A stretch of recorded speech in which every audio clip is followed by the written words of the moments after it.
میں نے نا اس بیماری کے دور میں، اس وبا کے دور میں ایک چیز بڑی شدت سے محسوس کی ہے، اور میں پہلے دن سے جب جی آزمائش آئی ہے نا، پہلے دن سے ایک بات بیان کر رہا ہوں، کہہ رہا ہوں، سمجھا رہا ہوں۔ پتہ کیا؟ لوگوں کا عقیدہ توحید مضبوط ہونا چاہیے۔ ڈر جانا، گھبرا جانا، کچی باتیں کرنا، سائنس پہ توجہ دینا ٹھیک ہے، پریشانی ہوتی ہے، کوئی بھی تکلیف آتی ہے، اپنوں کی، بیگانوں کی، کسی کی خبر ملتی ہے، ٹینشن ہوتی ہے، پر یار تو کوئی لوارث تو نہیں نا، تو اللہ رسول کا ماننے والا ہے، تیرے ایمان کے اندر جو پاک ہے وہ پاک ہونا چاہیے۔ اور کافر اور مسلم کی سوچ میں بہت بڑا فرق ہونا چاہیے، اور تگڑا ہونا چاہیے مسلمان کا ایمان، اور مضبوط ہونی چاہیے مسلمان کی سوچ، اور یقین کامل ہونا چاہیے اللہ کی بارگاہ میں۔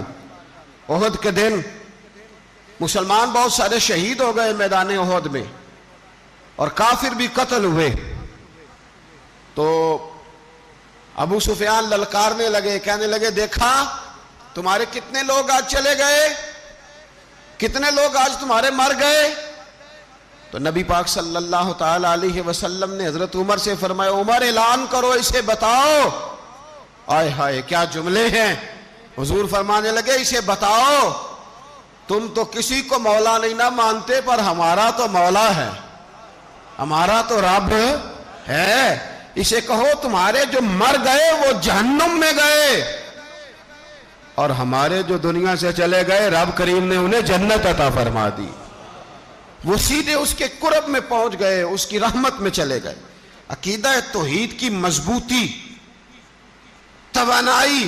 جنگ بدر میں مسلمان 313 تھے، کوئی اسلحہ نہیں تھا، کوئی طاقت نہیں تھی، کوئی شے نہیں تھی، 6 زرہیں۔ آپ نے غور کرنی ہے میری بات، کبھی کبھی نا کچھ روحانی چیزوں پر بھی غور کریں، کچھ اللہ اللہ پر بھی غور کریں، کچھ توکل اللہ کی بھی مضبوطی دیکھیں۔